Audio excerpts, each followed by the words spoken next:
আজকে আমাদের আমির হোসেন সাহেব আমাদের এলাকাবাসী এবং এখানকার স্থানীয় একজন সদস্য, তিনি আয়োজন করেছেন সকলের উদ্দেশ্যে ঈদ আয়োজন। তো আমরা সেই ঈদ আয়োজনকে স্বাগত জানিয়ে আজকে আমরা সবাই এখানে অংশগ্রহণ করেছি এবং এখানে খাবারের আইটেম মোটামুটি ওনার নিজ হাতে উনি আয়োজন করেছেন। সবাই দোয়া রাখবেন তার জন্য। এখানেও দেখা যাচ্ছে যে অনেক দূর থেকে আমাদের জুনায়েদ ভাই মোহাম্মদপুর থেকেও চলে আসছেন। হ্যাঁ,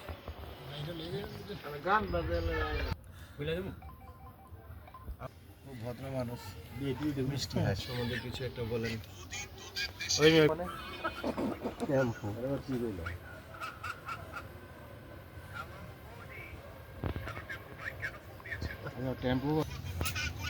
কি আপনার কি নতুন জামাই নাকি হুমায়ুন সাহেব?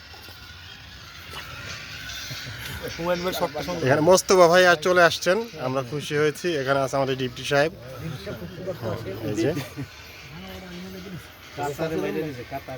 আজাদ সাহেব কি মোবাইল টিপছেন? এই যে আমাদের বাবু সোহেল চৌধুরী আছেন, মোটামুটি 3 গ্রাম।